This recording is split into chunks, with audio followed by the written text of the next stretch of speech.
बसंत का किसले, कोयल की कूक और सुरों का श्रृंगार। विविध भारती पर छा रही है संगीत और बातचीत की बहार। रंग बसंती।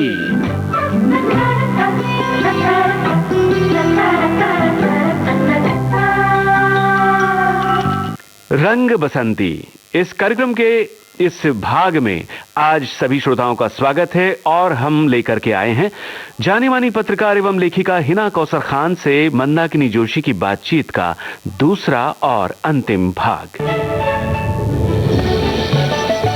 इस समय जो हमारे श्रोता वर्ग आपको सुन रहे हैं, हिना कौसर खान को, वो और भी बातें आपसे जानना चाहते हैं। आज की दौर की पत्रकारिता या बीते दौर की पत्रकारिता पर अगर हम बात करें, क्या अंतर महसूस कर रही हैं आप? आज की पत्रकारिता बहुत फास्ट हो गई है। मतलब आप तक कोई खबर पहुंचती है तो उस खबर को जांच पड़ताल करे बगैर बस ब्रेकिंग देने के चक्कर में बात रखी जाने वाली, मतलब इस तरह की पत्रकारिता आज नजर आ रही है। इन डेप्थ पत्रकारिता मेन स्ट्रीम मीडिया से बहुत कम नजर आ रही है, लेकिन वही पहले भी कह चुकी हूँ कि पैरेलल मीडिया में लेकिन इस तरह की रिपोर्टिंग बहुत ज़्यादा नजर आती है जो डेली रिपोर्टिंग से हटकर है। डेली रिपोर्टिंग जो पहले थोड़ा हमारा मतलब समाज ही तो पूरी तरह से देखा जाए तो थोड़ा सा सोशल मीडिया के पहले का अगर समाज हम देखेंगे तो वो थोड़ा संथ गति से उसका प्रवाह था, तो वहाँ पे डेली रिपोर्टिंग और इनडेप्थ रिपोर्टिंग इसको एक स्कोप था। लेकिन जैसे सनसनी खबरों का या टीवी चैनल्स का जिस तरह से ये ट्रेंड आ गया, उसके बाद ब्रेकिंग का बहुत चक्कर बना रहा और सोशल मीडिया ने उसको और ज़्यादा मतलब ऊपर लेकर गया वो, क्योंकि कौन पहले ब्रेक करता है, कौन पहले वायरल करता है, किसकी न्यूज़ वायरल हो रही है। तो पैरेलल मीडिया में लेकिन हमको बहुत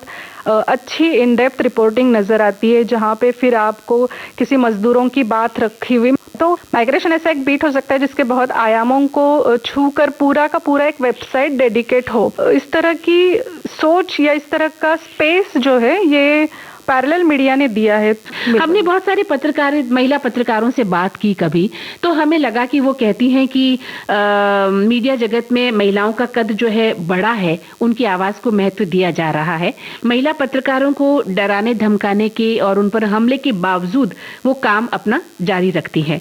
जो महिला पत्रकार है वो लोकतंत्र की रक्षा करने में अहम भूमिका निभा रही है। यानी इतनी क्वालिटीज एक महिला पत्रकार में है, ये सभी वरिष्ठ महिला पत्रकार मानती भी हैं और काम करती भी हैं। लेकिन फिर भी अगर हम देखते हैं कि महिला पत्रकार को मुख्य धारा से हटाकर पेश किया जाता है। हाँ बिल्कुल, जैसे मैंने पहले बताया कि हमारे पूरे समाज पे ही पितृसत्ता और पुरुषसत्ता का जो प्रभाव है वो बहुत ज़्यादा बहुत गहरा है। तो ये बिल्कुल सही कहती है हमारी वरिष्ठ पत्रकार महिलाएं कि वो इंटेलिजेंट है, उन्होंने अपनी काबिलियत सिद्ध की हुई है, मतलब महिलाओं ने सिद्ध की हुई है और वो हर तरह के रिपोर्टिंग के लिए बिल्कुल तैयार है। लेकिन वो मुख्य धारा की नहीं पार्ट बन पाती है, क्योंकि वहाँ पे जो पहले से अपनी सत्ता या अपनी जगह बनाकर बैठे हुए उनमें शायद अभी उतना खुलापन नहीं है कि वो अपने बराबरी का हक के नज़र से अपने महिला पत्रकारों को, साथी पत्रकारों को देख सके। तो वो अभी भी वो थोड़ा कम ही नज़र आता है। इसी वजह से ये सही बात कह रही है कि वो उनको पूरी तरह से मतलब स्वीकारा नहीं जाता है वहाँ पे, मतलब मुख्य धारा में वो उतनी दिखाई नहीं देती है। लेकिन फिर भी हम ये मानते हैं कि बहुत सी महिलाएं निकली हैं, इन सब के बीच भी एक आवाज बनकर निकली है। कहीं ना कहीं महिलाओं ने अपनी आवाज बुलंद तो की है, इस बात से भी इनकार नहीं किया जा सकता। बिल्कुल नहीं किया जा सकता है। ये हमारे जितनी भी हमारी फेमिनिस्ट मूवमेंट्स हुई है तो उसका ये बहुत मतलब उसका ही रिजल्ट है कि जहाँ पे महिलाएं अपनी आवाज रखती हुई नजर आती है, मतलब उनके लिए वो रास्ता बनता गया कि जिन्होंने पहले बहुत संघर्ष किया एक छोटे छोटे हक के लिए लड़ी। बिल्कुल, सावित्रीबाई फुले से लेकर देखा जाए तो मतलब महिलाओं को शिक्षा का अवसर मिलना, यहाँ उन्होंने जो संघर्ष किया उनके जमाने में, वहां से लेकर भी हम देखेंगे तो जितनी भी महिलाएं इस मूवमेंट से जुड़ती गई प्रत्यक्ष अप्रत्यक्ष रूप से, कुछ सामने आई होंगी, कुछ रास्तों पे आई होंगी, कुछ महिलाओं ने पीछे से, पर्दे के पीछे से काम किया है। तो इनका ही परिपाक है, इन रिजल्ट है कि आज जो हमको महिलाएं नजर आती है, यहाँ तक कि आप और मैं भी यहाँ जो बैठी है, तो वो उन्हीं के कारण है कि हमारे लिए वो एक रास्ता बना गया, एक मैदान उन्होंने हमारे सामने रखा है। बिल्कुल। तो हिना जी, एक स्त्री दोहरी और मैं तो कहती हूँ तेरी भूमिका निभा रही है। अगर हम आपकी बात भी करें तो देखिए, आप एक पत्रकार भी हैं, आप लेखक भी हैं, जिस पर अभी हम बातचीत करने वाले हैं, और आप निश्चित रूप से आप घर भी संभालती हैं। तो ये सभी भूमिकाओं को कैसे मैनेज करती हैं हिना? ये मैं मैनेज करती हूँ या मतलब वो हो जाता है, ये मुझे पता नहीं। पत्रकार, लेखक, ये मुझे कभी भिन्न नहीं नजर आए। वो मतलब अभिन्न ही लगते हैं मुझे। वो मेरे होने का, मतलब मेरे वजूद का बहुत इंटीग्रल पार्ट नजर आता है वो। और उसके अलावा कि जो एक घरेलू हिना होगी, उसका होना भी ज़्यादा ज़रूरी है, ताकि मैं ज़मीन से जुड़ी रही। हम जब पत्रकारिता हो या हमारा लेखन हो, इस माध्यम से हम जो भी करते हैं, और जब हमको पाठक हो या बाहर की दुनिया हो जो सराहती है, तो उस सराहने से ऐसा भी हो सकता है कि आपके दिमाग में थोड़ी सी आवाज़ चली जाती है। तो घरेलू हिना जो होती है, उसको घर का माहौल जो होता है, वो अपने आप आम हिना के तौर पे देखता है। वो आपको, आपके घर के लोग आपको बस उनकी बेटी, माँ, इस तरह के ही रोल में देखती है। तो वो अब आपको भुला देती है कि आप उसके अलावा भी कुछ आपका वजूद है। तो वो भी मुझे लगता है कभी कभी जरूरी होता है कि वो आपको जमीन से जुड़ा रखता है, कि आपका ईगो बनने नहीं देता। ये भी आपका एक पार्ट है, और इससे आपका जो दूसरा रूप है वो उसी से निखरने वाला है। तो ये मैनेजमेंट का देखा जाए तो यहाँ पे कसरत तो करनी ही पड़ती है, जिस तरह का हमारा समाज है। तो वो कसरत मुझे भी, मेरे लिए भी है। मुझे भी लगता है कभी वर्जीनिया वुल्फ की तरह कि मेरा एक कमरा हो जहाँ पे मैं बस लिखती रहूं। उसकी आज़ादी तो हमारे पास है ही कि हम ख्वाब देखें। जी बिल्कुल। तो आपने कई विषयों पर रिसर्च भी किया है, इस पर भी हम बात करेंगे। इतने सालों से आप पत्रकारिता कर रही हैं, और आपकी फ्यूचर प्लान अब क्या है? मैं लिखते रहना चाहती हूँ, और बहुत इस तरह का लेखन मैं चाहती हूँ कि मुझसे हो, कि जो जैसे मैं पहले से ही, मेरी पत्रकारिता का एक अंडर करंट रहा है कि माइनॉरिटीज़ को लेकर मैं जिस तरह का काम मेरे लेखन से जुड़ा हुआ होता है। मैं कोई कार्यकर्ता नहीं हूँ, लेकिन मुझे ऐसे लगता है कि आप जो लिख रहे हो, वहाँ से भी आप अपनी भूमिका बनाते हो। कोई भी लेखक बिना किसी भूमिका का लेखन नहीं कर सकता, ऐसे मुझे लगता है। उसकी अपनी एक कुछ सोच होती है, अपना कुछ उसका कहना होता है। अगर वो नहीं होगा तो उस लेखन का कोई मतलब नहीं है, मतलब बनता नहीं है। वो वक्त के दौर पे वो आपका जो आपने जो लिखा है वो मिट जाएगा। तो कोशिश मेरी ये है कि वक्त के पैमाने पे भी आप जो लिख रहे हो, आप जो कर रहे हो, मतलब पत्रकारिता हो या लेखन हो, इस माध्यम से वो समाज के किसी एक भी बंदे को कुछ उसका अगर कुछ मिलता है, तो वो मुझे लगता है कि बहुत बड़ी बात होगी। और उस तरह का लेखन में आने वाले समय में करूं। एक सवाल मेरे जहन में भी आ रहा है, सवाल ये है कि पत्रकार बनने से पहले की हिना और आज की हिना में क्या अंतर आप महसूस करती हैं? लेकिन इससे पहले आपकी पसंद का एक गीत हो जाए।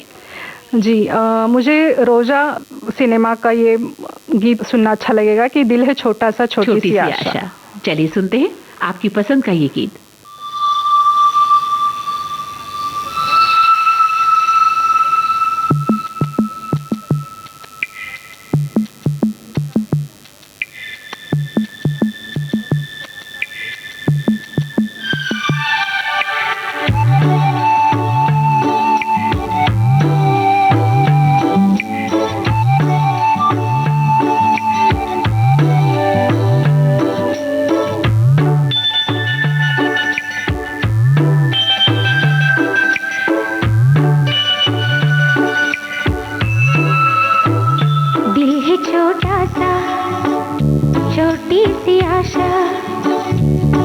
भरे मन की भोली सी आशा, चांद तारों को छूने की आशा, आसमानों में उड़ने की आशा।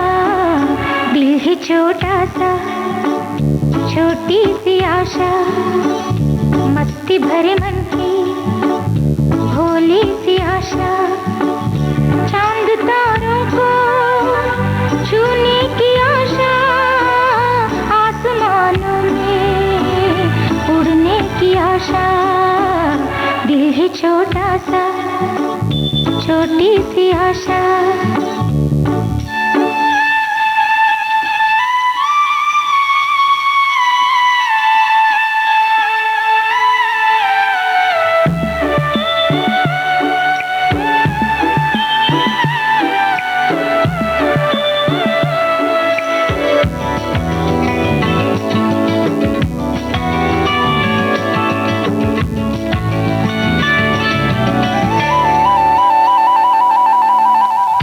महक जाऊं मैं आज तो ऐसे, फूल बगिया में महके है जैसे, बादलों की मैं ओढ़ूं चुनरिया, झूम जाऊं मैं बन के बावरिया, अपनी चोटी में बांध लूं दुनिया, दिल है छोटा सा, छोटी सी आशा, मस्ती भरे मन की भोली सी आशा, चांद तारों को छूने की आशा, आसमानों में उड़ने की आशा, दिल है छोटा सा, छोटी सी आशा, मस्ती भरे मन की भोली सी आशा।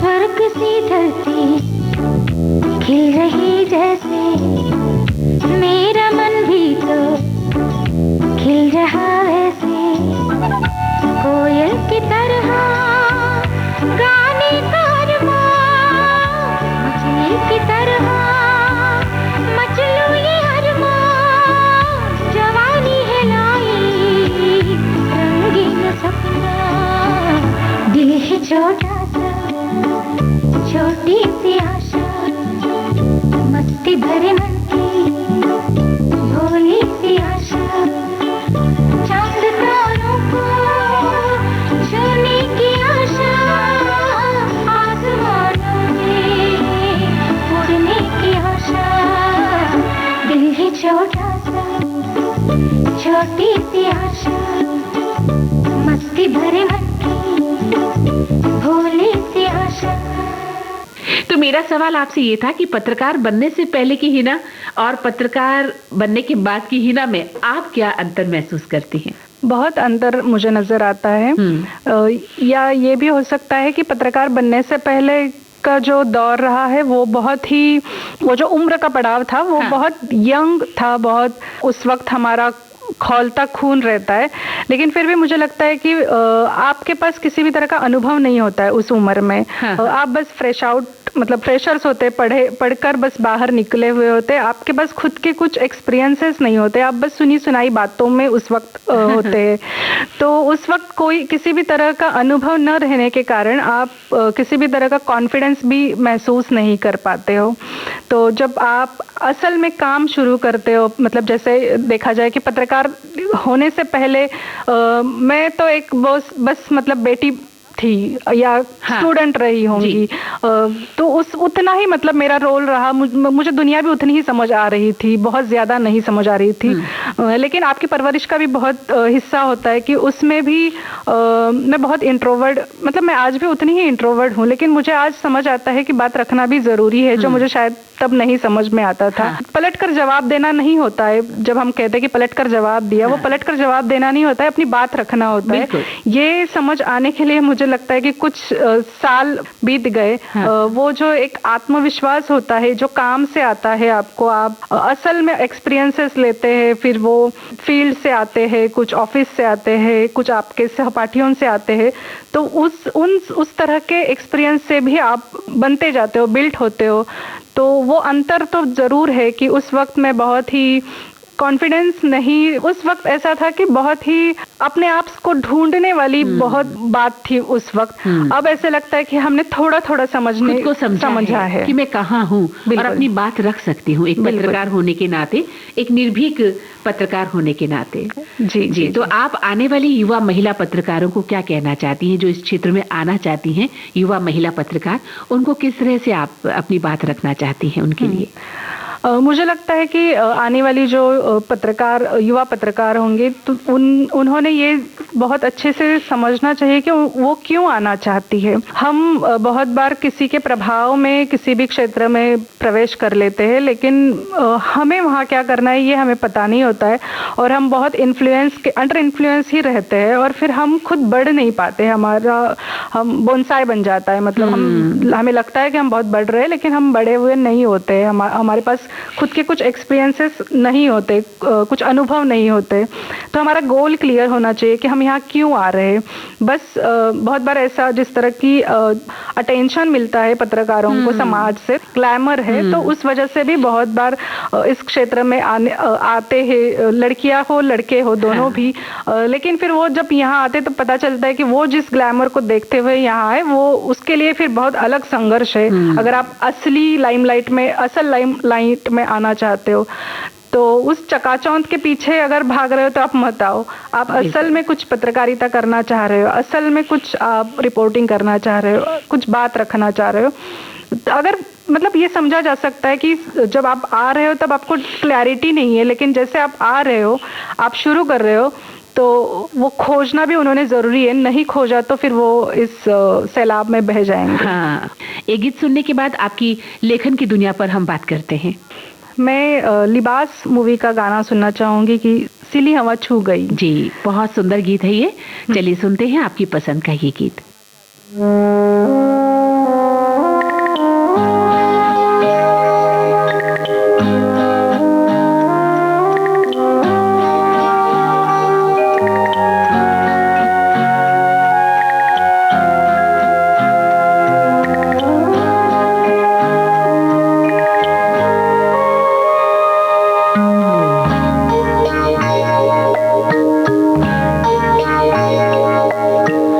सिली हवा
बात चल रही है आज आपकी पत्रकारिता पर। आप एक पत्रकार हैं, महिला पत्रकार, जागरूक पत्रकार हैं, लेकिन साथ ही आप लेखक भी हैं, लिखती भी हैं। तो आप लिखती हैं, बच्चों की कहानियां आपने लिखी हैं, अभी आपने का एक उपन्यास आप लिख रही हैं और बहुत सारा रिसर्च वर्क आपने किया है। अपने लेखन के बारे में बताइए, किस किस तरह का रिसर्च वर्क आपने किया है, पहले तो आप ये बताइए, फिर उपन्यास के बारे में बताइएगा, फिर हम बात करेंगे बच्चों की कहानियों पर। स्कॉलरशिप फेलोशिप जो हम कहेंगे इसको जी। तो जैसे पहले मैंने आपको एक बताया था कि गोविंद तळवलकर जी के नाम से एक फेलोशिप मिली थी। हाँ। फिर मैंने एक किया था कि जो डिवोर्स की मतलब अलमनी होती है, हाँ। महिलाओं को जो आफ्टर डिवोर्स मिलती है, तो वो मिलती भी है या ऑन पेपर बस बनी रहती है। हाँ, हाँ। और फिर इस ये मार्जिनलाइज्ड और आर्थिक मतलब दुर्बल वर्ग की जो महिलाएं हैं उनका अभ्यास था कि जिनके पास पहले से ही पैसों की मतलब कमी है हाँ। जो संघर्ष कर रही है और वो बहुत बार डिपेंडेंट होती है अपनी फैमिलीज पे और अगर ऐसे वक्त में जब उनका डिवोर्स हो जाता है किसी भी कारणवश और एलिमनी तो मतलब कोर्ट से मंजूर हो जाती है लेकिन उनको मिलती नहीं है, तो उनका क्या संघर्ष रहता है, वो महिलाएं क्या करती है, फिर वो एलिमनी फिर से प्राप्त करने के लिए उनके सामने क्या पर्याय रहते हैं। तो इस तरह का भी एक रिसर्च उसमें किया हुआ था। एक और यूएस काउंसिलेट से जो फेलोशिप था वो एक मतलब वो उसमें था कि पूरा एक मंथ हमको अमेरिका लेकर गए हुए थे। अच्छा। महाराष्ट्र से 6 लोग थे हम। हाँ। 6 साथी थे, हमको यूएस में लेकर गए थे और वहाँ पे हमने इंक्लूसिव पत्रकारिता किस तरह से होती है, जो मुझे लगता है कि आज के दौर में बहुत इम्पोर्टेंट है, जो हम बार बार कह रहे हैं कि मेन स्ट्रीमिंग नहीं हो रहा है सभी कम्युनिटीज का, तो वो जो इंक्लूजन नहीं है और एक्सक्लूजन जो बहुत नजर आता है, तो उसी को नजर रखते हुए हम अमेरिका के पत्रकारों से वहाँ के मीडिया से ये जानने की कोशिश कर रहे थे कि वहाँ पे इंक्लूसिव जर्नलिज्म वहाँ पे कैसे चलता है। हाँ, हाँ। ताकि हम अपने यहाँ पे भी उसको कुछ इनकॉर्पोरेट कर सके। तो वो भी एक बहुत शानदार अनुभव रहा है। जी, बहुत महत्वपूर्ण आपने रिसर्च वर्क किए हैं जो हमें प्रेरित कर रहे हैं कि काम इस तरह से किया जाता है और इस तरह से विभिन्न मुद्दों को उठाकर लोगों के सामने रखा जाता है। चलिए, बहुत गंभीर बात आपसे चल रही है, इस बीच गाना सुनने का मूड बना लेते हैं। एक और गाना आपकी पसंद का हो जाए। जी जी बिल्कुल। ये पुकार सिनेमा का गाना है, किस्मत से तुम हमको मिले हो। चलिए तो सुनते हैं।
से तुम हमको मिले हो, कैसे छोड़ेंगे।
किस्मत से तुम हमको मिले हो, कैसे छोड़ेंगे ये हाथ हम ना छोड़ेंगे। टुकड़े दिल के हम तो मिल के फिर से जोड़ेंगे, ये शीशा फिर से जोड़ेंगे। फिर से बरसे तकदीरों को, अरमानों की जंजीरों को, जाना अब ना तोड़ेंगे।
चाहत अब आए, किस्मत से तुम हमको मिले हो, कैसे छोड़ेंगे ये हाथ हम ना छोड़ेंगे।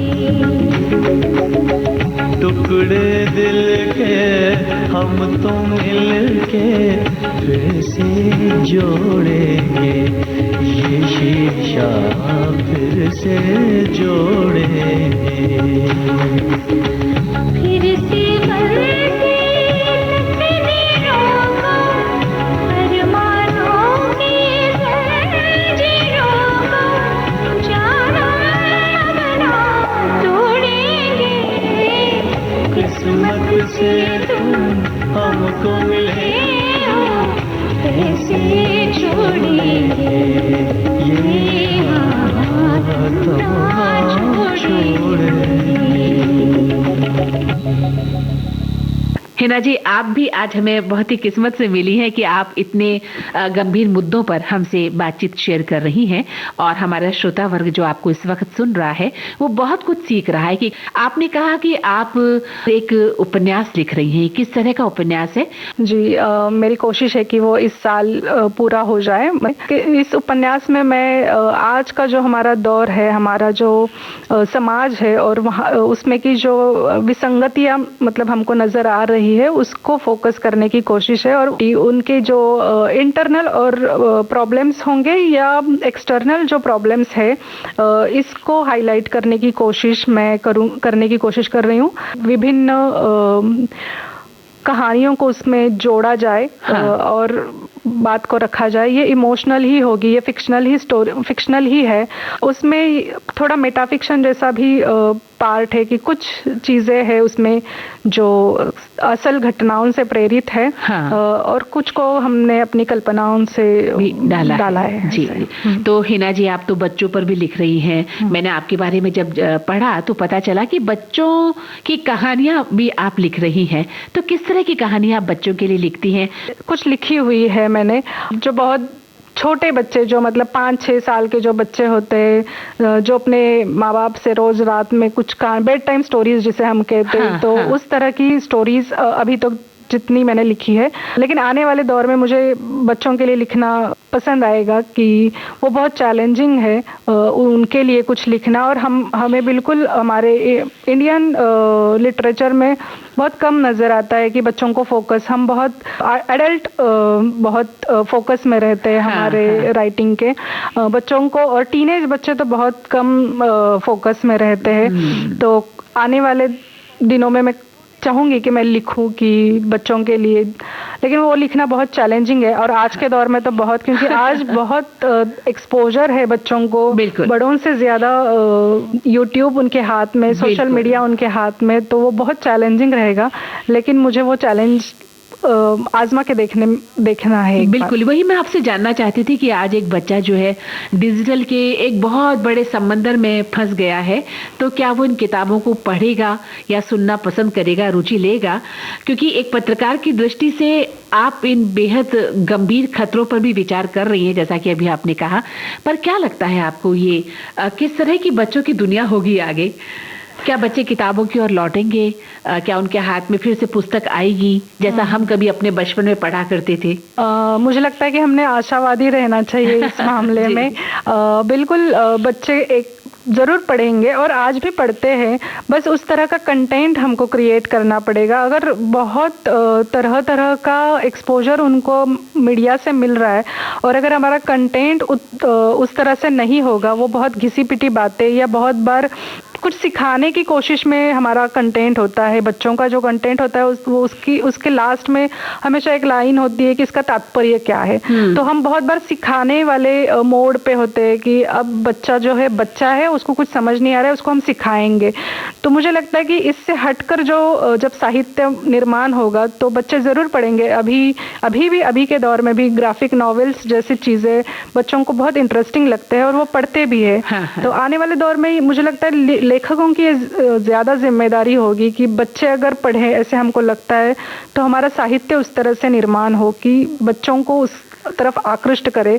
जिस तरह से गेम्स बनाने में लगे हुए कि बच्चे उसमें जुड़ जाए, तो उसी तरह से चैलेंज लेखकों को भी लेना पड़ेगा कि बच्चे, अगर हम चाह रहे कि गेम से हटे तो हमारा साहित्य उतना समृद्ध होना चाहिए। ये बहुत अच्छी बात आपने कही है।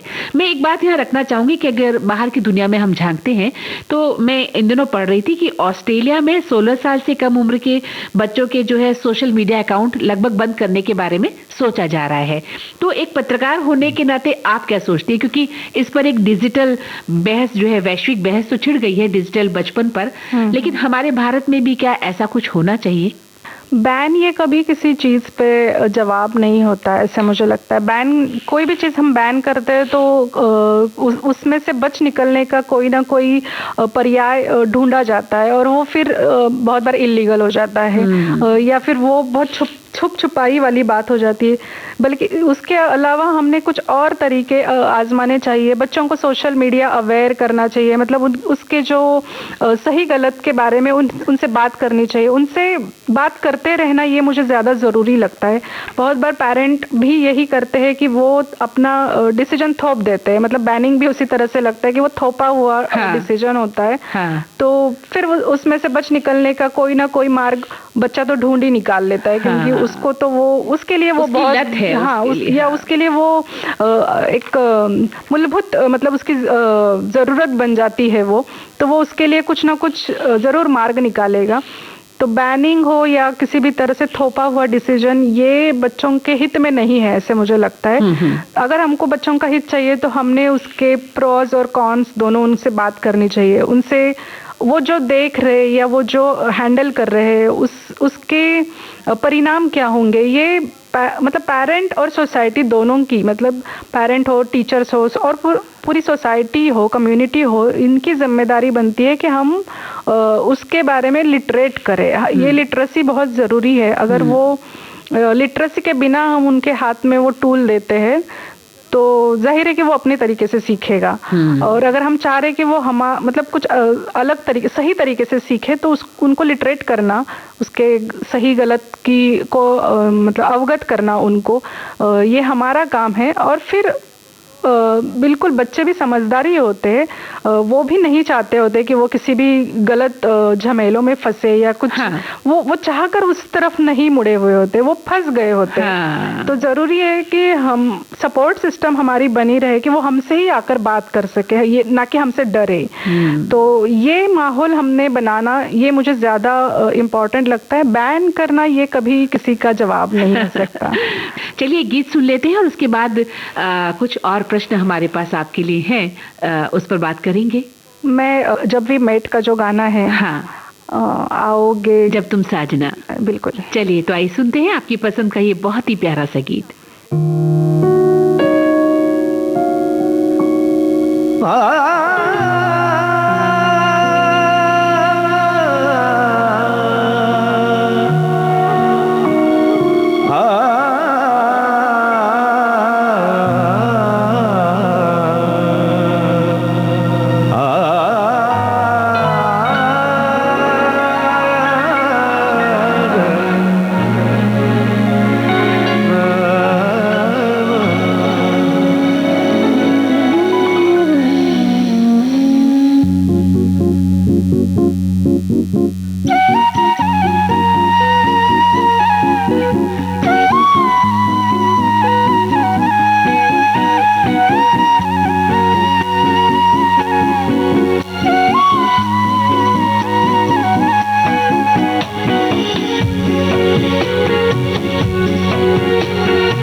आओगे जब तुम साजना,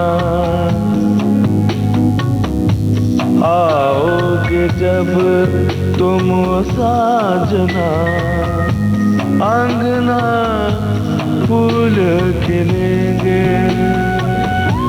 बरसेगा सावन, बरसेगा सावन, झूम झूम के दो दिल ऐसे मिलेंगे। आओगे जब तुम साजना, अंगना फूल खिलेंगे।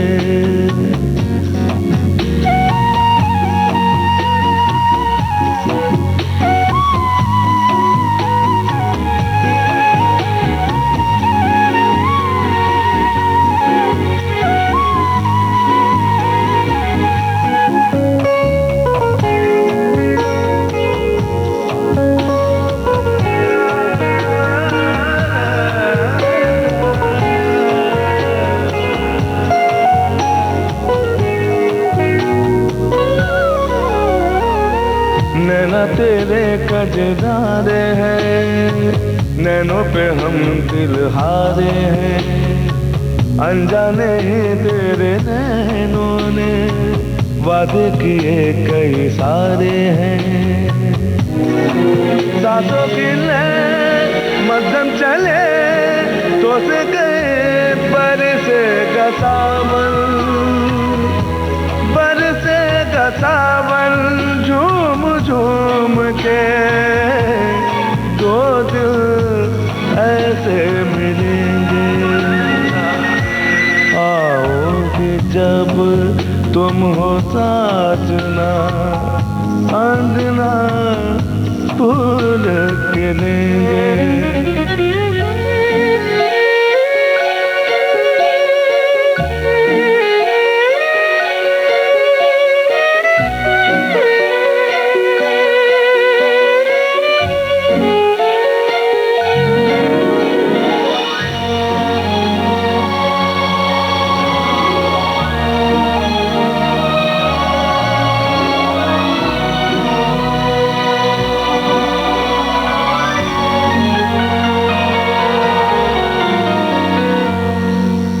गा प ब सा सा रे गा गा।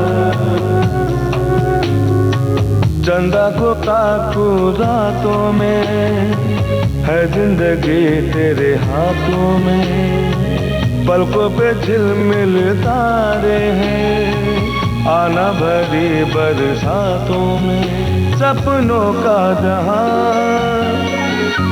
होगा खिला खिला बरसेगा सावन,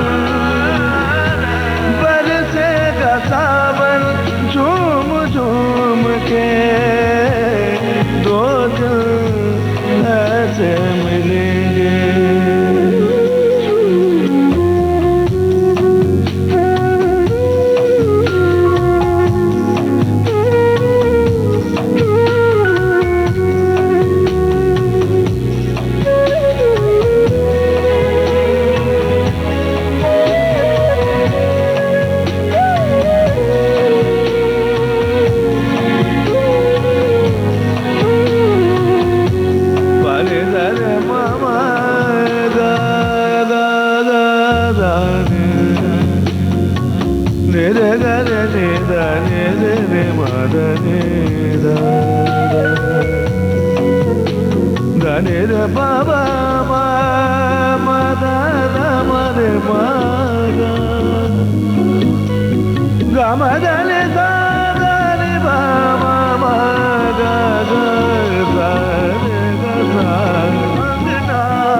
Mama bani dani mama dini zada re baba mama gaga।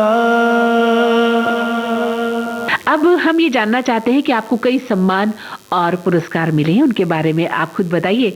एक आपको the south Asia Ladli media and advertising award मिला है, जिसका जिक्र हम यहाँ करना चाहते हैं। काफी प्रतिष्ठित सम्मान है और 2007 से शायद ये पत्रकारिता और विज्ञापनों को लैंगिक संवेदनशीलता यानी कि जो है जेंडर सेंसिटिविटी को बढ़ावा देने के लिए दिया जाता है। तो आपने एक पत्रकार के तौर पर इस विषय पर यानी लैंगिक मुद्दों को सशक्त बनाने पर सही तरीके से काम किया है, उसके बारे में थोड़ा बताइए। जी बिल्कुल, जिस अवार्ड का आपने जिक्र किया वो अवार्ड मुझे मिला है बिल्किस बानो और उनके जो पति है उनके कंपेनियनशिप को लेकर हमने एक स्टोरी बनाई थी। हाँ। ऐसी घटनाओं में हम पार्टनर का क्या होता है या पार्टनर की पार्टनरशिप किस तरह से होती है इस बात को बहुत नजरअंदाज करते हैं। आप एक दूसरे के साथ कैसे कंपेनियनशिप बनाए रखते हो, कैसे एक दूसरे को सपोर्ट करते हो, ये जानना बहुत मतलब वही हम जो जेंडर सेंसिटिविटी कहते हैं या लैंगिक समानता कहते हैं, तो ये लैंगिक समानता का ये बहुत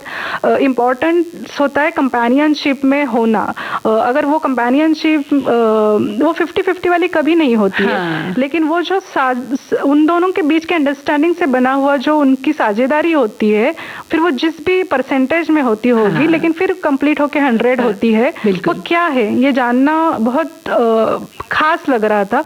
तो उस विषय पे किए हुए स्टोरी के लिए वो साउथ एशिया लाडली का जो अवार्ड था वो उसके लिए मिला था। जी, इसके अलावा और कौन से पुरस्कार आपको दिए गए हैं? इसके अलावा एक हमने इंटरफेथ मैरिजेस के ऊपर मतलब जिनकी इंटरफेथ मैरिजेस हुई है वहाँ पे भी हमने कंपेनियनशिप को ही देखा था कि इंटरफेथ मैरिजेस में बहुत बार डाउट इसलिए होते हैं हमारे मन में कि हमको पता नहीं होता है कि दो अलग धर्म के लोग एक साथ कैसे रहते होंगे। दो अलग धर्म के लोग अलग खान पान अलग संस्कृति से आने वाले लोगों के बीच का कंपेनियनशिप कैसे होता होगा। तो इंटरफेथ मैरिजेस के बारे में भी बहुत बार यही होता है कि लोगों को पता नहीं होता है, डाउट इसलिए मन में होते हैं क्योंकि हम जानकारी जब नहीं होती किसी भी चीज़ की डाउट पहले आ जाता है। तो यहाँ इंटरफेथ मैरिजेस में भी यही होता है कि ये नहीं पता होता है कि हमको अलग अलग धर्म के दो अलग धर्म के लोग कैसे एक दूसरे के साथ रहते हैं। तो यहाँ पे हमने कोशिश की थी कि सिर्फ हिंदू मुस्लिम नहीं थे, बौद्ध थे, जैन थे, सिख थे, क्रिश्चियन, ऐसे अलग अलग कपल्स लिए थे। 15 कपल्स का इंटेंसिव इंटरव्यू किया था और उनके कंपेनियनशिप को फोकस किया था कि वो एक अलग माहौल में पले बड़े दो इंसान एक दूसरे के साथ एक छत के नीचे कैसे रहते हैं, उनके बीच की अंडरस्टैंडिंग कैसी होती है, कंपेनियनशिप कैसी होती है। तो इसे 15 इंटेंसिव इंटरव्यूज का हमने बाद में कंपाइल करके किताब बनाई। उस किताब को महाराष्ट्र में जो न्यूज़पेपर है लोकमत, उसका अवार्ड मिला था लोकमत का। उसके अलावा मुझे इत्रनामा, ये इस मेरे नॉवल के लिए, इस उपन्यास के लिए महाराष्ट्र शासन का जो भाषा और संस्कृति विभाग, उनसे भी पुरस्कृत किया गया है उस जी किताब को, उस उपन्यास को। और ऐसे बहुत सारे छोटे मोटे कुछ सम्मान मिले हैं। जी, तो हिना जी, आपकी ये महत्वपूर्ण बातें सुनने के बाद तो लग रहा है कि घंटों आपसे बातें की जाए। चलिए गीत सुन लेते हैं और उसके बाद कुछ और प्रश्न हमारे पास आपके लिए हैं, उस पर बात करेंगे। हिना जी, आपका नाम बहुत ही प्यारा है, तो चलिए फिल्म हिना का ही एक गीत आपको सुनवा देते हैं। मैं हूँ खुश रंग हिना।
अब आखिर में ये जानना चाहती हूँ कि इन दिनों आप क्या कर रही हैं और आपसे जानना भी चाहते हैं कि एक निर्भीक पत्रकार होने के नाते क्या संदेश देना चाहती हैं? फिलहाल मैं एक एनजीओ के साथ काम कर रही हूँ। डॉक्यूमेंटेशन का काम है। मासूम नाम की महाराष्ट्र में काम करती है ये संस्था, जो महिलाओं से संबंधित है। महिलाओं का आरोग्य और आरोग्य सिस्टम, हमारी जो आरोग्य विभाग होता है, स्वास्थ्य विभाग, बिल्कुल इनके साथ वो मिलकर काम कर रहे हैं कि हिंसा को लेकर, कौटुंबिक डोमेस्टिक वायलेंस जो होता रहता है महिलाओं पे, इसमें पहला जो रिस्पोंडेंट है वो हमारा स्वास्थ्य विभाग हो सकता है, मतलब डॉक्टर हो सकता है, क्योंकि किसी भी तरह की हिंसा होती है महिला पहले कहीं नहीं जाएगी, मतलब वो पुलिस के पास जाने से डरेगी या किसी भी अदर संस्था मतलब से जाने से डरेगी, लेकिन वो ट्रीटमेंट के लिए क्यों ना हो वो डॉक्टर के पास जाएगी। तो डॉक्टर से वो रिस्पॉन्स वो कर पाए कि उसकी जो जख्म है वो हिंसा से जुड़ी हुई है या नहीं, ये आइडेंटिफाई करने का काम डॉक्टर कर सकते हैं। और डॉक्टर उसको गाइड भी कर सकते हैं, उसको हिम्मत दे सकते हैं, उसकी हिम्मत बना सकते हैं कि अगर वो सहन तो उसने करना ही नहीं है, लेकिन वो अगर इसके खिलाफ आवाज भी उठाना चाह रही है या वो कुछ किसी भी तरह का उसको सपोर्ट चाहिए, तो वो क्या सपोर्ट यंत्रणा हो सकती है, सिस्टम हो सकती है, इनके बीच का पुल बनाने का काम मतलब हमारी संस्था के माध्यम से किया जा रहा है। और जैसे आपने पहले पूछा मुझे कि मैं क्या कहना चाहूंगी हमारे श्रोताओं को, हिम्मत हो या साहस हो, ये मुझे लगता है कि ये आते आते जाने वाली बात है। मतलब ये आपको एक दिन में नहीं मिलती, वो प्लेट में परोस कर भी नहीं मिलती है। इसके लिए आपको खुद को संघर्ष, मतलब जिस भी स्तर का हो, लेकिन हमें हमारा संघर्ष करना पड़ता है। तो मैं यही कहना चाहूंगी कि अपना जो दृष्टिकोण है वो खुला रखना चाहिए। फिर ये सिर्फ महिलाओं के लिए नहीं, पुरुष में श्रोताओं के लिए, हाँ, मतलब इरिस्पेक्टिव ऑफ जेंडर हो, मतलब क्लास, क्रीड, हमारे भीतर की जो इंसानियत है वो बहुत आज श्रिंक होते हुए नजर आ रही है और हम बहुत इंडिविजुअलिटी पे फोकस हो रहे और सामूहिक स्तर पे कुछ करना नहीं चाह रहे। तो मुझे लग रहा है कि वो बहुत इम्पोर्टेंट है कि हर हमारे प्रॉब्लम या हर हमारी समस्या का जवाब कोई हमारे लिए मसीहा बनकर आएगा और देगा, ऐसा नहीं होगा। तो हमें खुद खड़ा होना जरूरी है। दूसरी बात यह है कि जिस तरह का माहौल हमारे बीच है आज, तो हमने फेक न्यूज से बचना चाहिए, डिसइंफॉर्मेशन से बचना चाहिए। जो भी इंफॉर्मेशन हम तक पहुंच रही है उस पर आंख मूंद कर हमने भरोसा नहीं करना चाहिए, उस पर सवाल करने चाहिए, क्रिटिसाइज करना चाहिए, अपनी सोच को, अपने आंखों को, अपने कान को खुला रखना चाहिए। जो हम देख रहे वही सब सत्य है या हम जो सुन रहे वही सत्य है, ऐसा नहीं, बहुत बार नहीं भी हो सकता है। बिल्कुल। तो इस वक्त की हमारी भूमिका क्या होगी? तो मुझे ऐसा लगता है कि इस वक्त हमने थोड़ा सा संयम रखना चाहिए कि हम किसी भी चीज के इन्फ्लुएंस में आकर किसी भी ऐसी कृति ना कर बैठे कि जिसका हमें बाद में पछतावा हो। तो उस समय हमने संयम एटलीस्ट बनाए रखना चाहिए। ये मैं कहना चाहूंगी कि डिसइंफॉर्मेशन और फेक न्यूज का बहुत ही गहरे इसमें हम फंसे हुए हैं। हम इससे तुरंत शायद नहीं बाहर निकल पाएंगे, लेकिन कोशिश तो हाथ पैर तो हमने मारते रहना चाहिए। जी बिल्कुल। तो हिना कौसर खान साहिबा, आज विविध भारती के स्टूडियो में आप आई हैं, आपने अपना अमूल्य वक्त हमें दिया और अपनी पत्रकारिता पर, मैं तो कहूंगी साहसिक पत्रकारिता पर और अपने लेखन पर, अपने जो आप लिख रही हैं, आप थीसिस वर्क कर रही हैं, सभी पर आपने बहुत ही महत्वपूर्ण बातचीत हमसे साझा की है। आपका बहुत बहुत आभार, बहुत बहुत शुक्रिया। शुक्रिया मंदाकिनी जी, आपसे भी बात कर मुझे भी बहुत मजा आया। आप सुन रहे थे सुप्रसिद्ध पत्रकार एवं लेखिका हिना कौसर खान से मंदाकिनी जोशी की बातचीत का दूसरा और अंतिम भाग।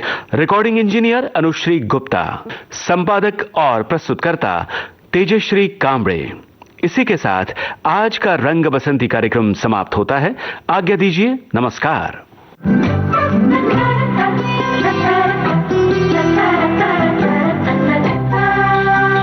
रंग बसंती।